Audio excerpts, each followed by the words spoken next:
As chair of the Northampton School Board, I find that due to the state of emergency declared by the governor as a result of COVID-19 pandemic and in accordance with the governor's emergency order number 12 pursuant to the executive order 2020-04, this public body is authorized to meet electronically. Please note that there is no physical location to observe and listen contemporaneously to this meeting, which is authorized pursuant to the governor's emergency order. However, in accordance with the emergency order, I'm confirming that we are A, providing public access to the meeting by telephone and with additional access possibilities by video or other electronic means. We're utilizing Zoom for this electronic meeting. All members of the Northampton School Board have the ability to communicate contemporaneously during this meeting through this platform, and the public has access to contemporaneously listen and, if necessary, participate in this meeting through dialing the following phone number, 646-876-9923, and webinar ID 843-4627-6243, or by clicking on the following website, which is attached to the agenda. B, providing public notice of the necessary information for accessing the meeting. We previously gave notice to the public of the necessary information for accessing the meeting, including how to access the meeting using Zoom or telephonically. Instructions have also been provided on the website at SAU at www.sau21.org. C, providing a mechanism for the public to alert the public body during the meeting if there are problems with access. If anyone has problems, please call 603-926-8992, extension 103, or email revans@sau21.org. D, adjourning the meeting if the public is unable to access the meeting. In the event the public is unable to access the meeting will be adjourned and rescheduled. Please note that all votes that are taken during this meeting shall be done by roll call vote only. Let's start the meeting by taking a roll call attendance. Will each member state their presence, please? Also state whether anyone is in the room with you during this meeting, which is required by the right to know law. We will now take a roll call attendance. Greg Duffy. Present and alone. Martin Tavishian. Present and alone. Nermina Peterson. Present with family. And Tom Von Jess. Present alone. I have the roll call recorded.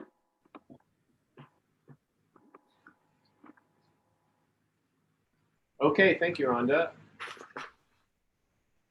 And so we will pick up where we left off last time, which I believe is where, Matthew? It's educational media. I will note, and that's page 63.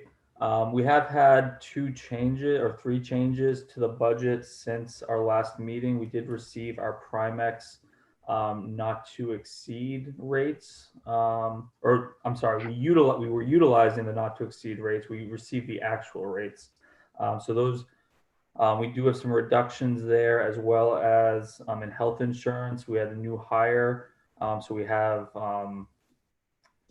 the actual benefits package as opposed to what we had budgeted for the package. So in total, we're seeing a reduction of $34,194. So that brings us to an overall budget of a 0.37% reduction from last year. So let's move on to educational media. All right, everyone see my screen? Yep. All right, great. So page 63, we have the media specialist salary. This is per the CBA with 2.75% cost of living adjustments. Page 64 is our library assistant. This is per the CESPA CBA. It includes their cost of living adjustment, as well as any associated steps. Page 65, we've budgeted $1,600 for supplies. This is a $500 reduction. You'll see this includes various materials that we utilize within the library. So this reflects a decrease. You'll see a slight increase in one of our upcoming accounts, the supplies for AV media. So and that reflects kind of a shift in focus from more of the hands-on materials to some of our technology supplies. So that's this account. You'll see it's an increase from $2,000 to $3,000. which is and really it's spurred by an interest in our ebooks, was the primary reason. Page 67, we've budgeted $12,000 for books, print media. This is a $1,000 decrease. You'll see that it's broken out by books, other books, and periodicals. Page 68, we budgeted $9,300 for information access fees. This is a slight increase over last year, and this is really primarily due to one subscription that we've added, Overdrive. Otherwise, any variation is really just the cost escalation from year to year. This provides our various online periodicals, subscriptions for research sites, etc. Page 69, we have $1 in software licensing, just to keep this account open. Page 70, we've budgeted $1,800 for equipment. So this aligns with that focus on the ebooks. We need to purchase a few MP3 players that are replacing some old iPads that are out of service. And that completes educational media, and we'll move on to technology. So technology as a whole, the department is showing a $1,600 reduction at 0.55%. The first account is our systems administrator salary. This reflects the 0.8% cost of living adjustments and step. Page 74, we've budgeted $3,500 for contracted services. And this reflects a less of a need for Apple support. We have a good amount of new technology currently, and so that requires less of that support.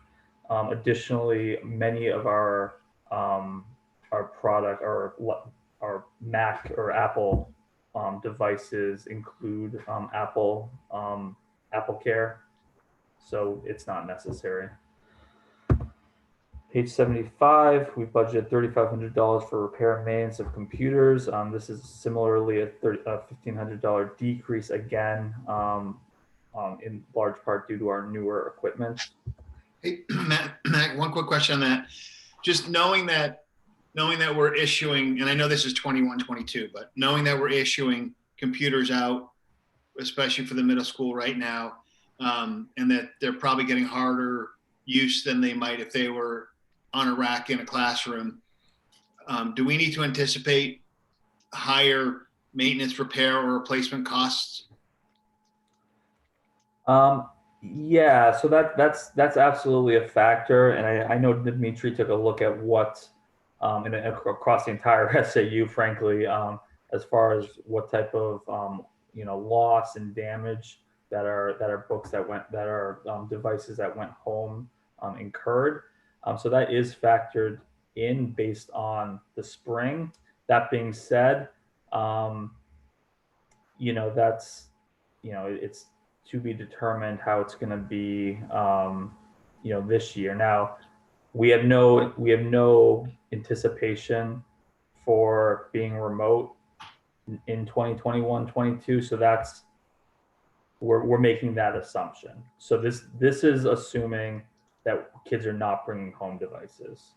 Now, granted, that could change. I mean, but we create this budget assuming that we're going to be in person. So all of so when we end 2020, 2021, right, this year, are we assuming that any computer that's lost or damaged is going to be replaced in the 2020, 2021 budget? Or will we need to have funds available in 21, 22 to fix and repair stuff that was busted this school year? I want to be careful that we're not cutting the budget because we think we need to cut it. in certain areas, we may need to increase it, right? And tech is one that I'm imagining we may need to increase. Yeah, so any damage or loss that would occur at the end of the like during the course of this school year or by the end of the school year, um, we would incur this school year. Okay. Um, you know, if it's so substantial that we had to make like a purchase, um, it could potentially go into next year, but I don't I anticipate that'll be minimal. Okay. That we'd have to actually make purchase like a significant purchase. So Would there be enough funds in the 2021? Because we budgeted 2021 before we knew everyone was going to be taking them home. Would there be enough to cover that in this year's budget if there was significant repairs? I'm pretty confident that we'll be able to cover it. We still our budget is looking pretty good right now. You know, we are over budget, I believe, in equipment. However, we have savings elsewhere, and we also have the technology expendable trust that we could tap into. Now, as part of this plan, we were looking to accelerate to purchase smart boards that would that's part of the 2-year tech equipment purchasing that we'll talk about later. But that can just go into could go into the 2022-23 budget because it's a 2-year plan. Can I just give you a little bit of context? So, of the middle school computers, at least 2/3 of them are on Apple Care. So as long as they don't get lost, they ought to be covered. And then if we had to send 3rd and 4th grade computers home, they are old anyway, and they're slated to be replaced in this next budget. And then we have 2 other grades that have brand new iPads that are also covered on Apple Care. So I think our exposure is not that great on this in this scenario. Okay, great. That's a good point, Susan. We have a decent set of circumstances to not find ourselves in the hole on this one. Awesome. Thanks, Thank you. That's a good point. Thank you. Does Apple Care cover like wear and tear, like dropped computers or orange juice spilled on the keyboards and stuff like that? It covers a lot of things that you might not think it would cover. It'll cover a broken screen. It'll cover, I don't know about liquid, but I mean, I've had an experience where it just dropped a laptop and shattered the screen. They covered it. So Yeah, I don't think it covers. I think liquid is different. Liquid, but it does cover a lot of the damage that could potentially occur from students. So. Okay. All right, page 76 is computer supplies, which we budgeted for $2,900. This is a decrease from last year, and this really is a byproduct of printing supplies. You'll see it went from $12,000 to $1,600. This is part of our print management contracts for all of our printers. Page 77, we budgeted $13,104 from information access fees. So this is for our internet. You'll see there is an increase. We're in the process of switching over to fiber. So that reflects the change from traditional cable via Comcast to a fiber via CCI, Consolidated Communication Internet. So that's a slight increase.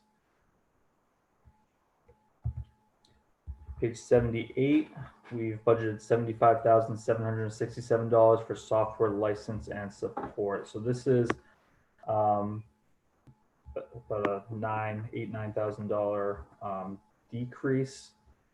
You'll see last year we consolidated all our software into this account. So we did break it up by technology, curriculum, administration, and special education. So if you go through, many of our software is remaining the same, but there are some changes. So for example, one is Arrowhive, which we're eliminating. That's for our wireless access, which we are replacing with Aruba as part of a wireless upgrade plan for 2021, 2022. We have an increase in Adobe for Photoshop. Securely is our web filter. Previously, we were using a free service, but that no longer is available. We've removed paper cuts. For curriculum, we have a few additions such as Freckle, IXL, RAS Plus, PLTW. And then with administration, everything is roughly the same. We're maintaining all the same software. In special education, we've added Hatch and teaching strategies.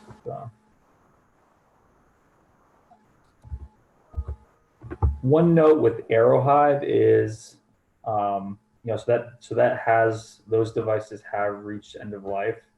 So we are looking to replace it with Aruba devices, and one component of that is we will see savings on an annual basis going forward with their software, as opposed to the annual software subscription that Arrowhive charged. Any questions on software? I know there's a lot there. All right.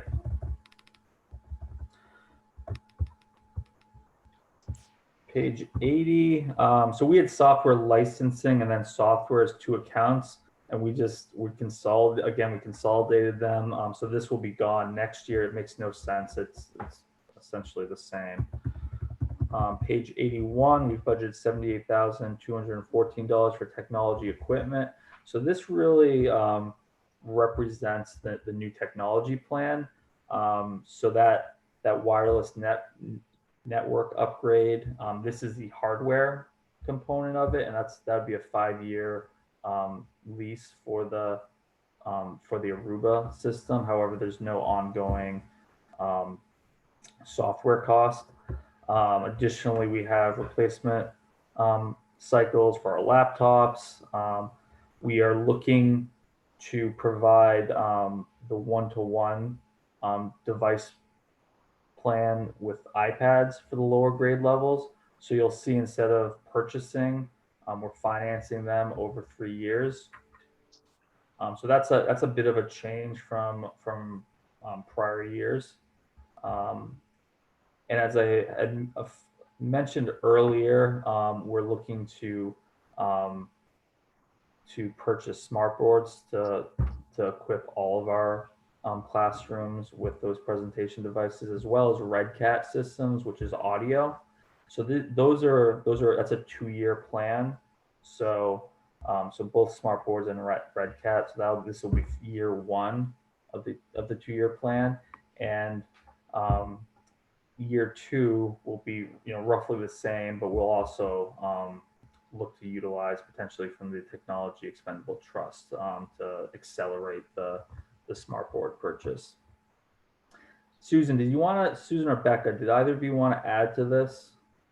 Yeah, I think there's a couple things that are noteworthy. I think that the first one is part of the technology plan. We were looking for like a sustainability component to the purchases, and so we elected to go with iPads that have clam cases and built-in keyboards so that the students can still learn keyboarding. So it's keyboard and touch for the K to 5 students. And leasing them allows us to get more of them at once up front. And so the plan would be to lease these for 3 years. All of our middle school laptops are less than 3 years old right now. I think they're all 2 years or 1 year old at the moment. And so we think that those will be okay until the end of the lease cycle for all of the iPads. And then at the end of this lease cycle, we would begin purchasing iPads again. I mean, not iPads, laptops again for the middle school grades. So that even though we would need fewer of them, they're more expensive. So I think the cost would stay relatively even over time. So we felt like this was a sustainable plan. And then the other piece was we really wanted to look at, we worked with the technology committee on a uniform classroom setup for presentation and instruction. And after some research determined that we'd like to see a smart board in every classroom to start replacing some of the projectors. Some classes still just have a projector, and also felt that we would have more traction and momentum for professional development around using smart boards effectively and for instructional purposes. If more teachers had them at once, then you kind of get more bang for your buck with professional development and with teachers kind of experimenting with that technology. And we're also looking into identifying the best document camera to go with that setup. So we'd like every classroom to have a document camera, a smart board, and a Red Cat system, which is a sound amplification system. And we're well on our way to completing the Red Cat rollout, because a lot of those systems had been purchased under the special education budget in years past for students who required them based on their IEP. So we think that in 2 years, the next 6 or 7 of them will finish up so that it's a universal accommodation. It's like a part of universal design for accommodating kids who benefit from having that amplification system right in the classroom, even without a disability. And in fact, just one little side note that just is kind of interesting with creativity and teachers and where we are now. So one of the 5th grades actually they got batteries for their Red Cat and they bring it outside. So when they're doing instruction outside, they can have an amplification system outside to do outdoor instruction. So I watched a Spanish class where they were using the Red Cat system. So it's really, they're portable, and we found them to be really beneficial and a good component of the classroom setup. So I think that was most of what I wanted to say. Becca, did you want to add anything? Nope, you hit all the key points. Thanks, Susan. I think the importance component of this is that the technology committee put a great deal of time into creating replacement cycles and a plan where we maintain kind of level funding over a number of years, and we have replacement cycles, and this is sustainable moving forward and meets the technology needs. This is a slight increase, but it is in line with what we spent in 2019, 2020. What's a document camera? I'm assuming is a device that turns a hard copy into digital. No, sorry.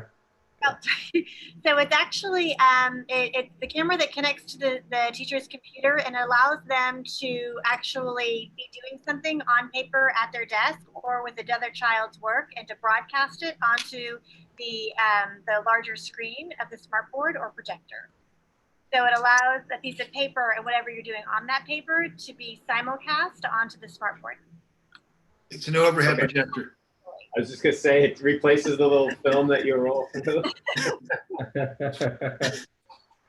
Do we have any of those currently? We do. We actually have had a couple of different models in the building over the years. The one that is currently in place in our fourth grade classrooms, we bought last year and have found it to be very successful. So it actually, it stands quite tall, but it allows, it pivots well. You can do a lot of, not just a document, but all kinds of things with it. And so I believe that's probably the actual model that we'll be outfitting the rest of the classes with, because it's worked very well for fourth grade this year.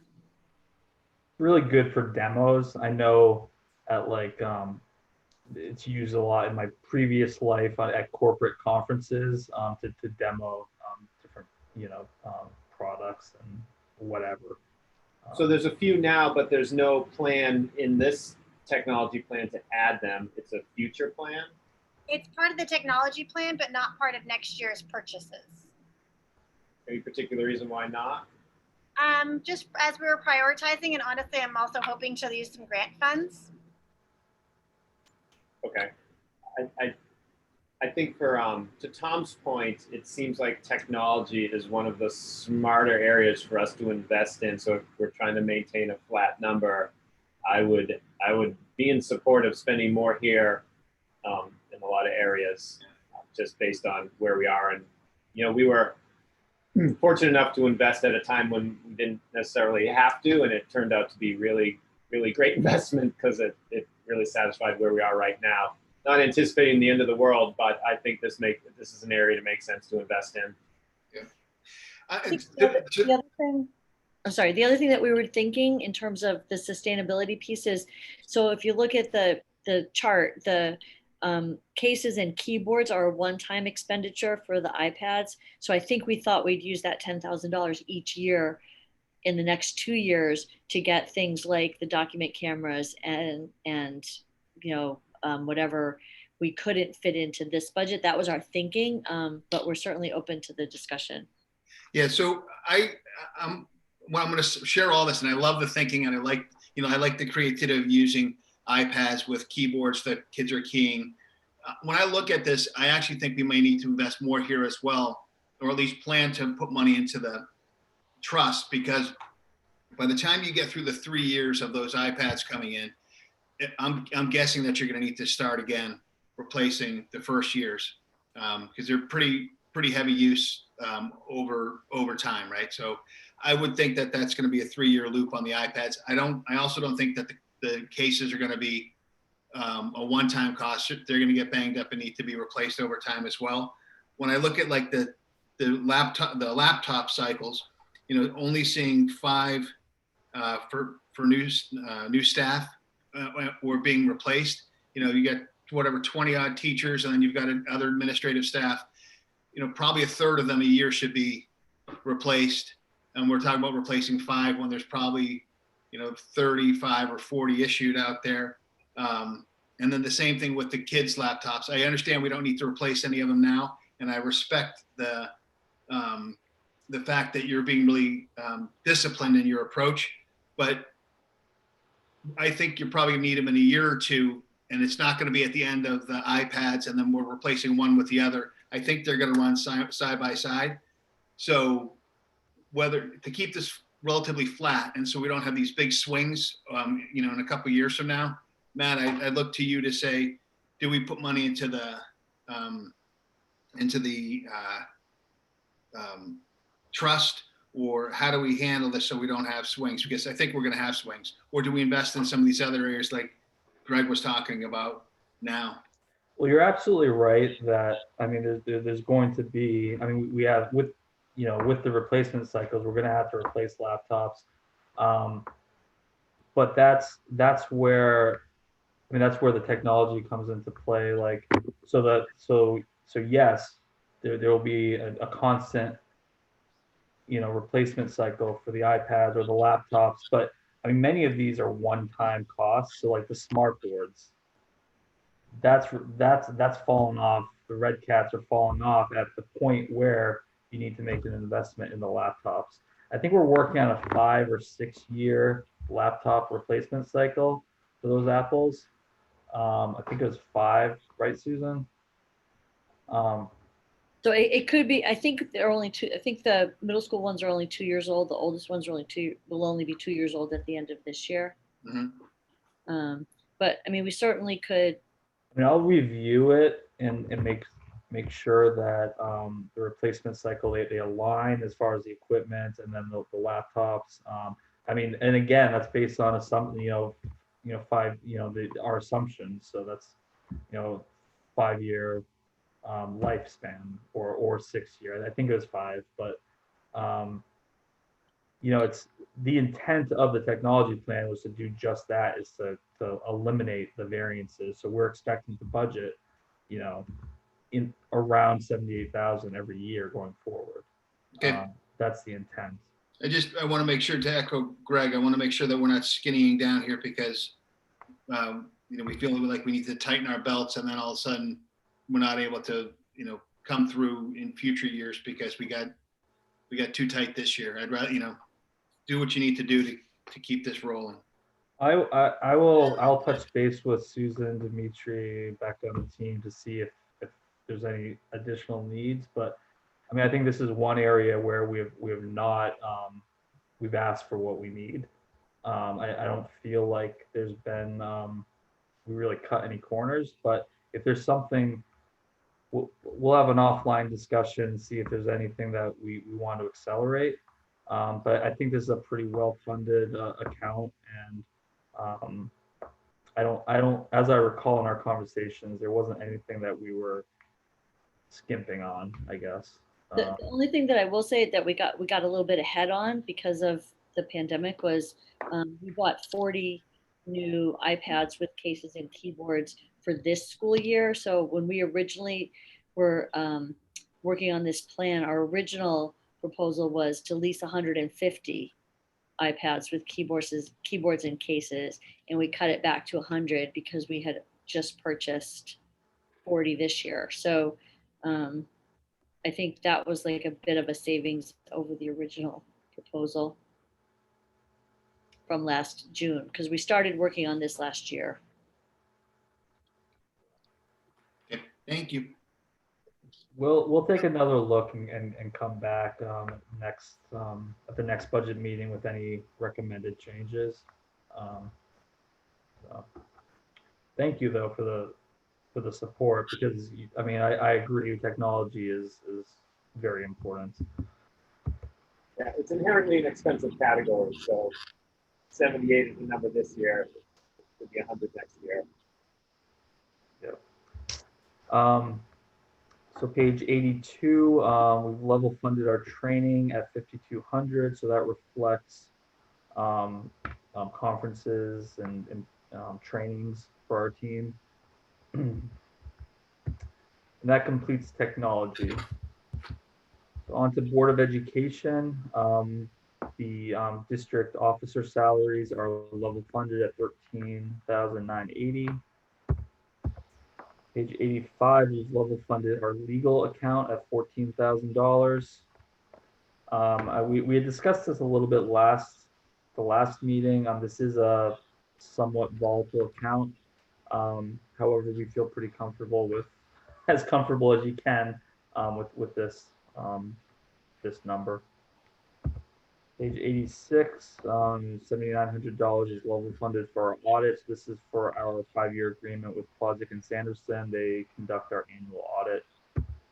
Page 87, we budgeted $1,660 for our annual meeting. So this is really for the deliberative session. It's the salary for our checklist supervisors, the cost to print ballots and mail them, or scan them rather, and the annual report. Page 88, we've budgeted $250 for advertising. So we've gone away from the need for as much print advertising, so this cost has gone down slightly. Page 89, we have $1 for travel reimbursements. Page 90, we've level funded dues and fees at $3,416. So this is our subscription with the New Hampshire School Boards Association, as well as the American School Boards Association. Page 91, and I'll note that's So that's, when we have Bear Christina and Will Phillips come and do trainings, all the, the various conferences, the delegation, that's all within that subscription. So it's really great value. We get legal advice. It's fantastic. Page 91, we've level funded other expenses at $1,000. This is for our, postage for our treasurers, and then like certificates and awards. Moving on to SAU services. This is the cost for our for the SAU central office services. So that includes the superintendent, business administrator, et cetera, and reflects kind of our our new model to be a more cohesive, collaborative SAU. We're actually seeing a decrease of about $12,000 this year. As you reviewed last night when we presented our SAU budget, we really had essentially no increase. However, Northampton is seeing a decrease because that formula is based on enrollment and valuation. So compared to the other districts, Northampton went down. Page 95, we've budgeted $161,638 for administration. So this is for the principal and the assistant principal. Page 96, we've budgeted $104,913 for administrative assistant support in the main office. Page 97, we've budgeted $4,000 for workshops and seminars. This is a slight decrease of $500. So this would be for our administration to attend conferences or workshops. Page 98, we budgeted $2,410 for rental lease equipment. So this reflects the copier costs in the main office. Page 100, we've budgeted $1,880 for postage. So this is for various mailings that go out. That's a decrease based on the fact that we're not mailing out report cards. Page 101. I think we skipped 99, which isn't a big deal. I just want to check in. It's the phone. Yeah, thank you, Tom. I was trying to sneak that by you. So yes, the telephone we budgeted at $200. So that's our just maintenance for our telephone equipment. How come it dropped down so much? Is it like a subscription service? Because I know we replaced the phone system. So this isn't an actual. This isn't like a annual fee. This is just any maintenance that's for the equipment. So if something breaks. Yeah. So for example, last year we spent nothing. However, 2 years ago we spent almost $600. So it's a small cost. Prior to that, we spent $80. Okay. So. If you're comfortable, that's good. I just wanted to make sure that we're not, again, kind of cutting too deep, and then we're going to be tight later on. Yeah, there's very little exposure with this account, so I'm pretty comfortable with this. Page 1, so postage. Page 101, we have $2,500 budgeted for supplies. That's level funded, so that's paper supplies in the main office. It also includes our Iron Mountain storage and shredding. Page 102, we've level funded dues and fees at $2,364. So this is for our administrators to be part of the various professional associations. That brings us to buildings. Page 104 is we've budgeted $59,322 for our facilities manager salary. Page 105, we budgeted $167,927 for our facility staff. Matt, on 104, is cell phone allowance a new thing? I don't recall that in the past. So it's not new for that position, SAU wide. I will have to verify if we provided that for um, here at Northampton. Nancy, do you know off the top of your head? So You're on mute. so Nancy's on mute. However, she's right next door. So I heard her say that she does not know. We'll have to verify. I mean, if it's part of practice, okay. I'd never noticed it before. We'll double check. If not though, I would advocate for having it because it's incredibly important that this position is available via cell phone. Page 106, we have $1 for substitutes for our facility staff. We've been able to cover any time off via our existing staff, and we do feel comfortable continuing that practice. Page 107, we're level funding overtime at $5,000. So that's primarily due to the snow plowing. So depending on we do up to 8 inches we do in-house for snow plowing. So depending on the winter that you see a variation. Page 108, we have $1 for consultants. We have no major projects coming up for 2022-23, so we're not looking to hire consultants. Page 109, we've level funded water at $7,500. Page 110, we budgeted $7,620 for trash removal. Page 111, we budgeted $80,425 for repair and maintenance service. So much of this is annual service contracts. So you'll see it's similar from year to year. You'll see, and then various maintenance and inspections. You'll see at the bottom though, there are some, we have our annual painting plan. So that's $15,000. And then potential, electric or, plumbing issues that come up in the course of the year.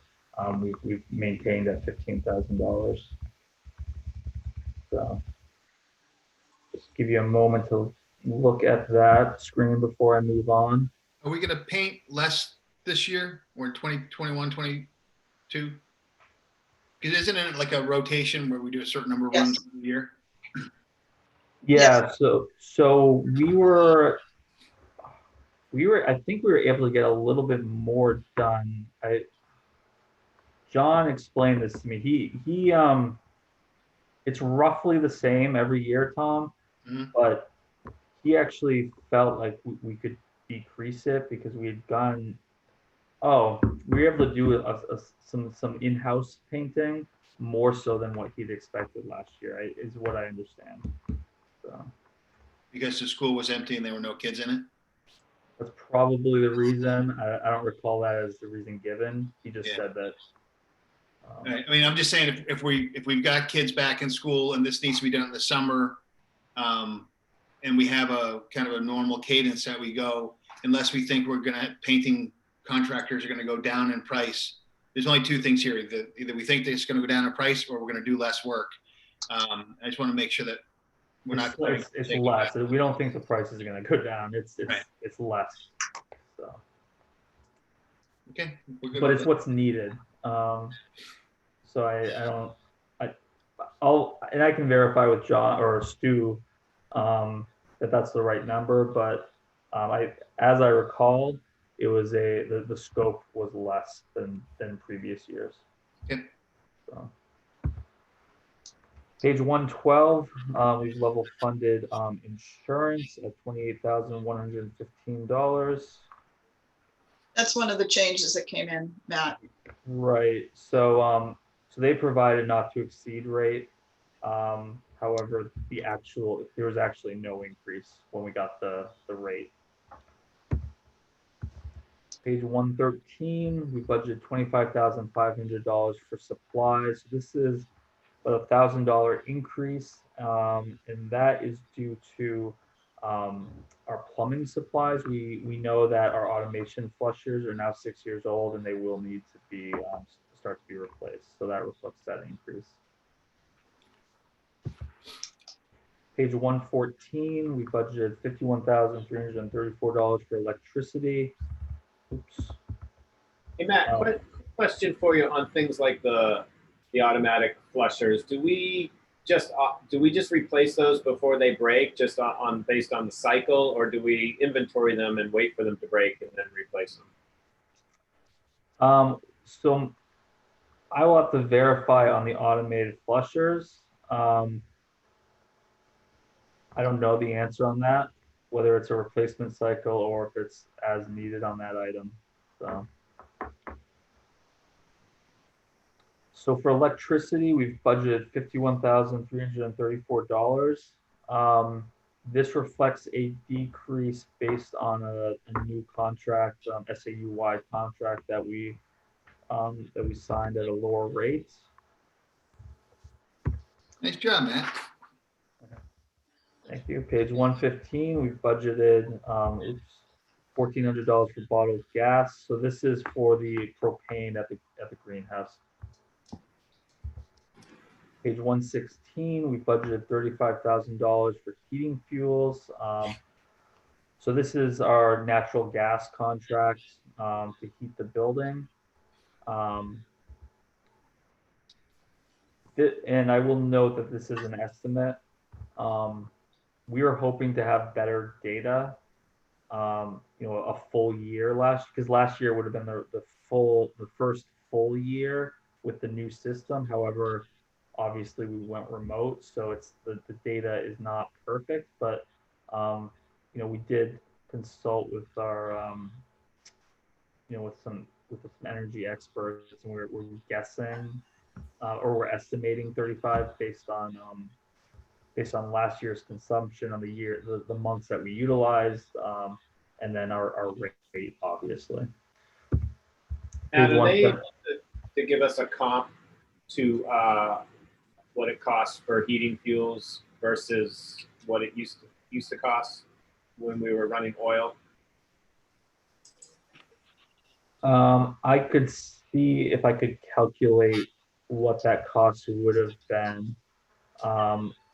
I haven't. That's not something I've asked for or looked into, but I can look into whether that's something I can find or calculate. Yeah, probably not part of the budget process, but from information that I think would be good to have based on how we've invested in the school over the years. That would be nice. Yeah, I mean, I know originally when we were replacing the system, we were calculating like an 8-year return, but obviously, things change, and I'd be curious to see where that stands now because the price of oil has been substantially lower as well. So, I'll see if I can get some information on that. So. All right, page 117, we have no renovations planned. Page 118, we budgeted $14,500 for furniture. So that's a pretty substantial decrease. And this reflects the library commons project that we just completed. So that was a 3-year project that has dropped off. So this reflects the normal spending. So we have we're looking to replace our blinds. So the blinds project is actually a 2-year project, but those are getting stripped out. Those are some pretty terrible blinds that need to be replaced. We're looking at getting a different type that's more functional. We're also replacing bookcases and some whiteboard and corkboards. Page 119, we budgeted $17,652 for equipment. So the real reason for the increase here is a floor stripper. So our floor stripper is done. It's broken. It can't be fixed. We have been utilizing Winnicott, or we did over the summer. For the time being, they were gracious enough to lend us their floor stripper. However, that's not sustainable. That's something we can't continue. So we do need to purchase a floor stripper, unfortunately. Also, we've budgeted for walkie-talkies, which is really a safety issue. We have purchased a good number of them, but this is to complete our purchase so that all of our classrooms and necessary staff have a walkie-talkie. As you know, cell phone coverage is terrible in the school. Matt, just for clarity, the floor stripper is the cleaner thing? Not the cleaner. I believe it actually strips the wax off, from what I understand. So there's the auto scrubber that cleans it. This is a strip. This is when we strip the floors and then refinish them. That's this machine. How frequently does that happen? I think a couple times a year. I'd say about 3, always during the summer and usually 1 or 2 of the vacations, if time allows. So it's not frequent.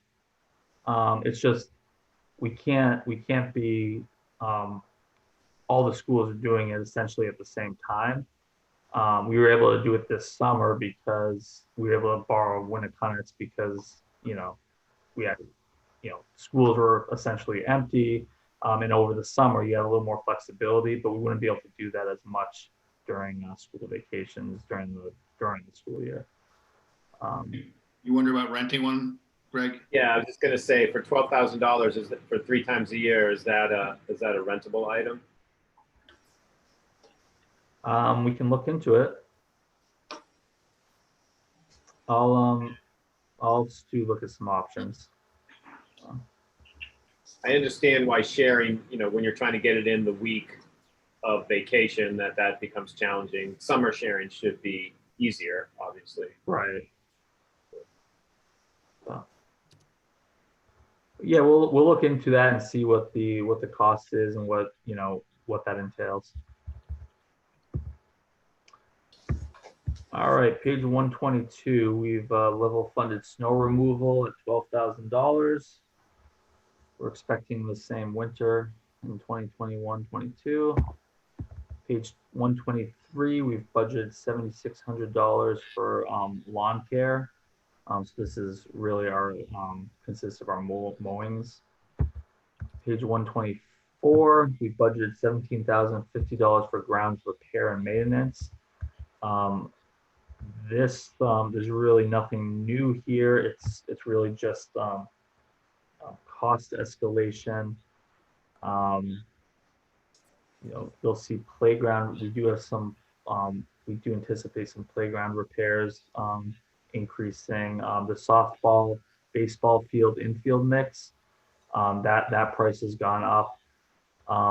Also, I want to note that for that infield mix, every 5 years, we're supposed to do a full refresh to replace that mix. So that was actually due this year. We're just pushing it. We feel we can push that back 1 year. One other area that we were looking at potentially doing was removing a dirt island in the parking lot and just making that asphalt. It would help us with our plowing. So that's something that we're also deferring to bring forth at a future budget cycle. That's the one down by the gym. Yes. Sorry. That's the one down by the gym. Yes. Yes. And just an FYI, the town was going to work with us on that. So it was the cost is pretty much just for the materials. The town, I think, was going to do a lot of the work for us, but we would just have to pay for the repaving of it. Right, materials. that's right. Thanks, Nancy. That's what I'm here for, Matt. Just a little tidbit now and then. Okay, I appreciate Hey, that. And you're off Bang on mute. the wall if you need her.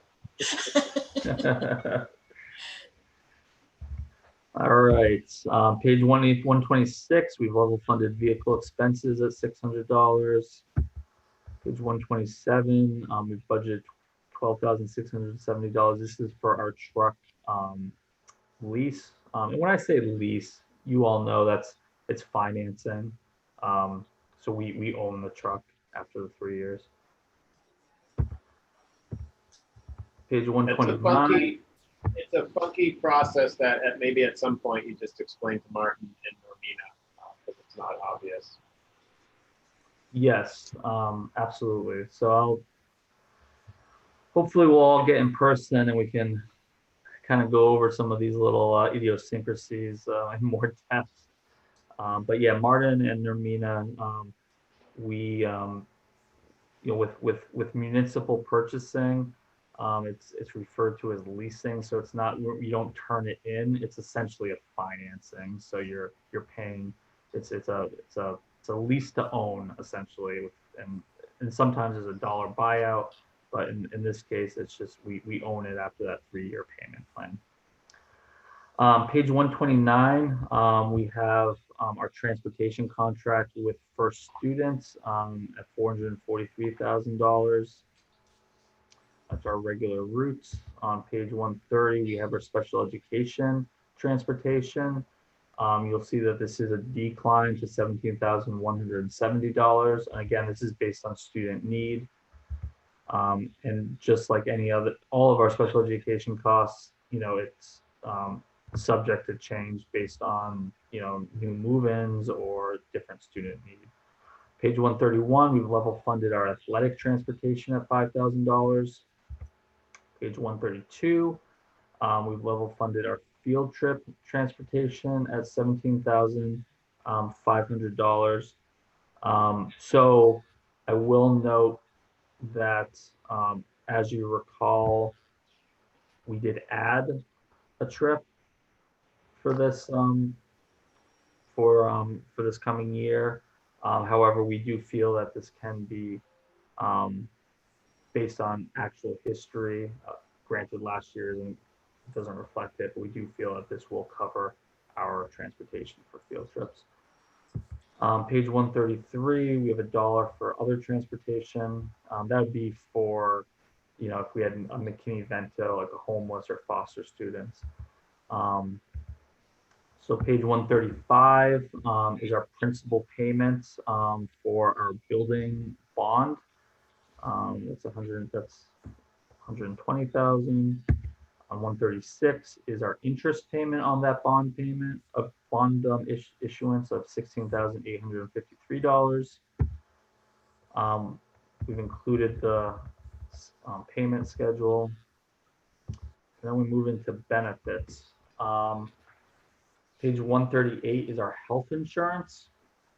So as I had mentioned earlier, we have a guaranteed maximum rate of 3.4% for our health insurance premiums.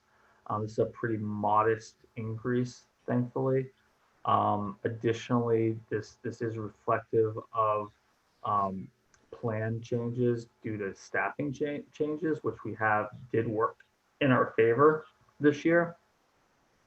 And then finally, we've included a reduction by $85,196 that as a budgeting tactic, utilizing our healthcare expendable trust. So this doesn't mean we necessarily will withdraw from our expendable trust, but knowing that this is based on a GMR, so it's not our actual rate. We don't receive our actual rate until the March timeframe. So, historically we've seen the actual costs come in lower. So we can under budget based on that variance, and then also staffing changes. And then if And then next year, as we go through the year and we see what the actual costs are, we can determine whether our budget can absorb these costs or whether we would withdraw from the expendable trust. So it's really a useful tool to bring our to hedge a little bit and bring our budget down. So that's what we did, and that's what we're proposing for this budget. We had chosen 85, 196, so that brought us down to exactly zero. But that's certainly up for, I mean, now with the adjustments we made, we're actually under budget by, or under, we have a reduction of $34,000. So we could certainly increase or decrease this number depending on how the board feels about this tactic. We have $200,000 in the trust for your reference.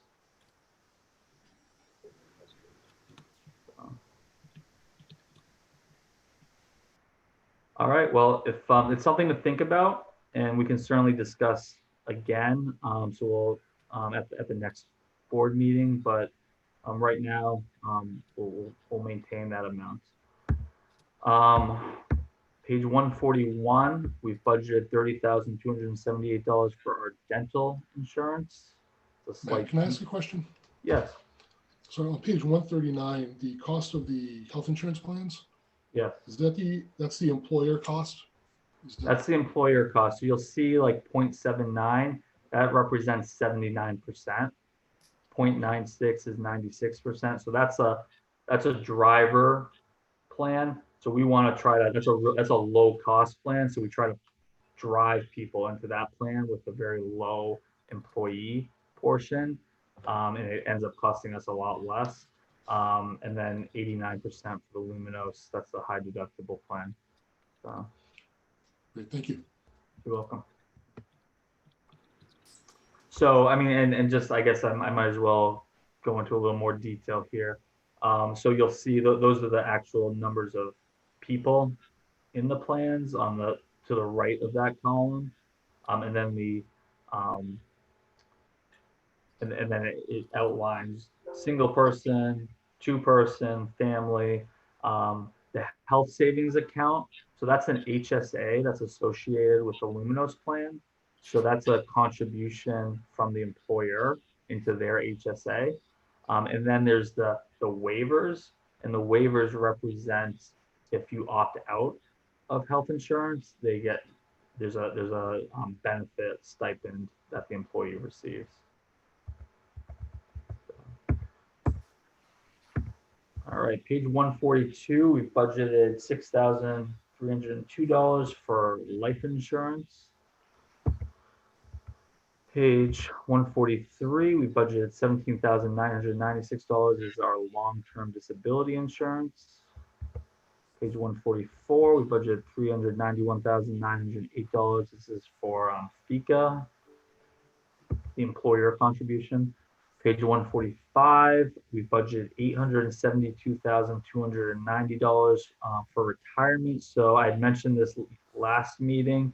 This is the employer's contribution to the New Hampshire retirement system. This is obviously a substantial increase, $130,000. You know, where this is each town in the state is covering this unfunded pension obligation. So you'll see this in the town budget for police, fire, municipal employees. This is a pretty big hit for all budgets statewide. So it's unfortunate that in years past that that the retirement system wasn't properly funded, but we're seeing the hit this year. Page 146, we're budgeting $1,521 for unemployment insurance. So this was also a change when we received our actual from Primex. Page 147 is our workers' compensation insurance. Again, this was a change when we received our actuals from Primex, which is actually a slight decrease. Page 148, we've level funded dues and fees. So this is the fees for administering the HSA and FSA for our employees. page 150 is our transfer to food service. So we have two funds. One is the general fund. So that's essentially what we've just gone through the last 149 pages, how to operate a school. And then there's the school nutrition fund. So that's separate from the general fund. And that operates autonomously because they receive revenue that's supposed to offset expenditures.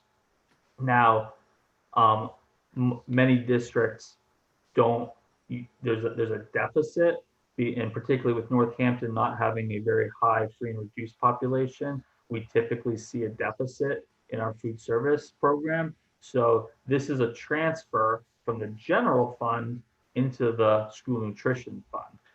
So this is $20,000 for 2021, 2022. And then moving into the school nutrition fund, the following are the school nutrition costs. So we have our director's salary at $57,539. We have our food service workers budgeted at $48,897. We've level funded our substitute at $800. We've level funded our repair and maintenance service account at $22,550. Page 156, we've budgeted $5,060 for supplies, non-food. So this is like paper products. We have seen an increase in cost, so that's reflected in this slight increase. Page 157, we've decreased our supplies, milk, and food to $48,000, which is a $4,000 decrease. Page 158, we've budgeted our USDA commodities at $12,500. A lot of cheese. Cheese and hamburgers. Page 159, we've budgeted $2,295 for our software, our food service software. Page 160, we've level funded our equipment at $6,000. So this is to replace some components in our walk-in refrigerator. Page 161, we've budgeted $1,955 for other expenses. So this is for, memberships, the uniforms for the staff, mileage reimbursement, etc. Oh. Did we not lose any utensils this year? What was that?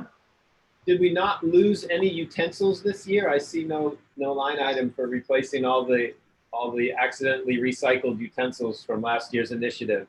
We went back to plastic. Where was that? That would have been under supplies, non-food. I didn't see it. Yeah, it's not itemized. I'll ask Paula. I do recall last year we lost a significant amount of utensils when the whole sort of recycling thing was yeah, I would anticipate. I mean, I think you're right. I think there was loss. So I'll see if there is where we stand on that. Check the compost pile. Yeah, that's all. All right. So that brings us to the end of the budget. So as I mentioned at the beginning of this meeting, we have put together a enrollment projections range that we had discussed last meeting. So I'll email that to you in the next 10 minutes. And next meeting, we will kind of review some of the items that were questioned or asked or flagged this meeting, and then we'll really spend the bulk of the meeting discussing the staffing that we had started at the last meeting. So that's the plan from my end. If you have any questions in the meantime, please feel free to shoot me an email, and we'll make sure we get those answers either emailed back or we'll address them during the next meeting. I got one question and then a comment.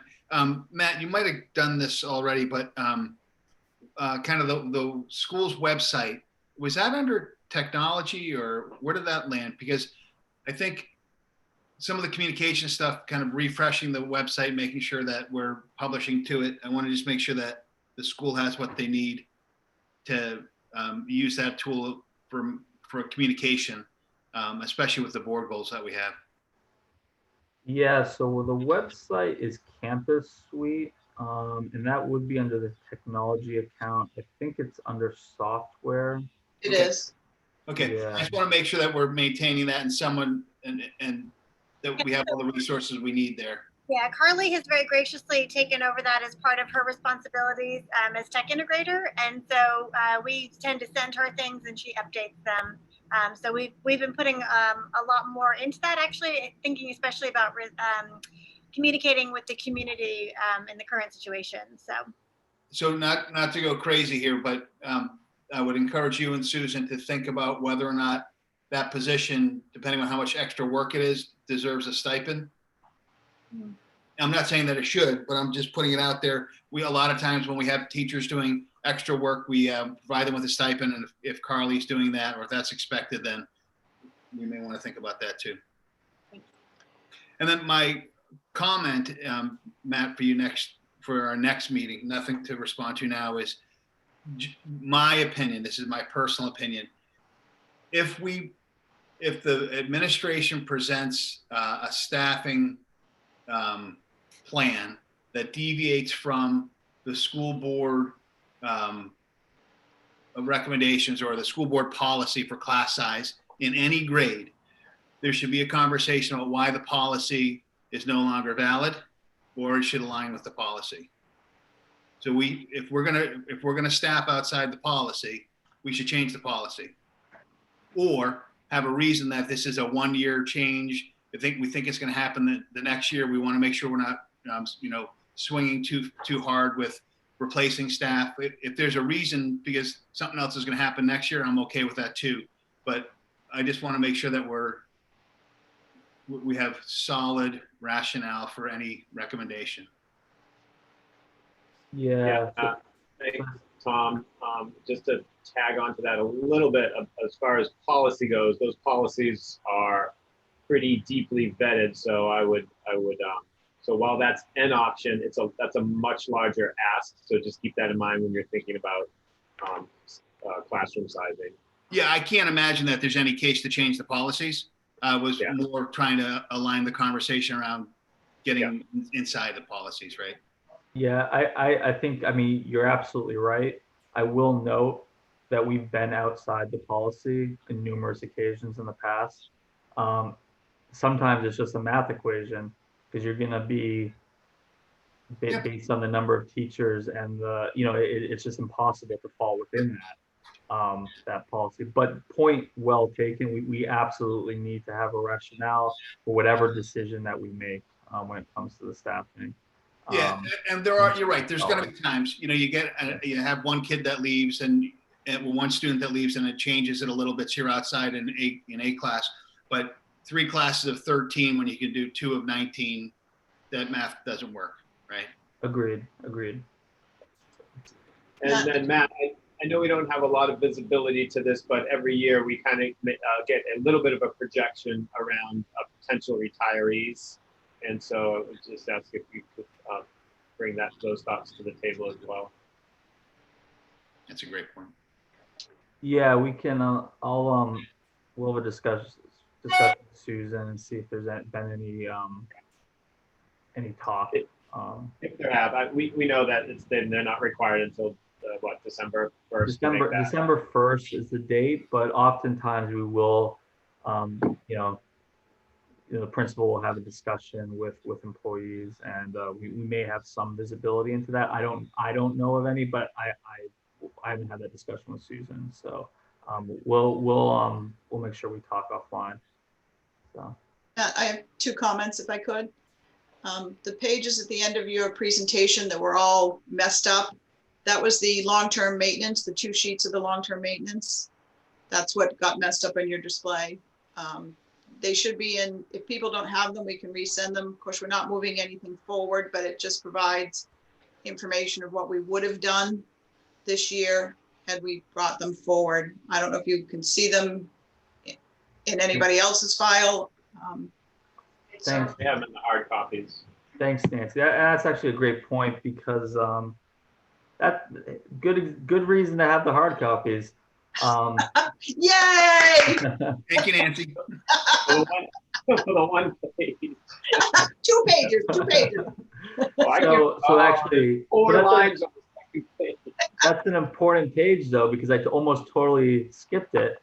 So we are not proposing to bring forth any expendable trust fund for the warrant articles for this year. We are essentially at our target for our trusts, or we're close enough. Technology, we're not looking at increasing to a certain amount. We'll be looking at utilizing those funds. And then our annual long-term maintenance not expendable, our long-term maintenance warrant article, we're suggesting that we utilize the building maintenance expendable trust to do the homeland security upgrades, and then to push off the playground resurfacing 1 year, which Stu and John feel that we can push 1 year back. So that was our proposal for warrant articles. We feel that this year particularly, it makes a lot of sense to defer. And then my other comment, just before we get too far, our next meeting is scheduled for Tuesday at 9:30 in the morning. Are we good to go with that with everybody? Good to go. Tom's a thumbs up. Martin, yeah. Greg, Just checking. Rena, Yes, I'm good. Thank you. okay, so we'll keep that scheduled as is. And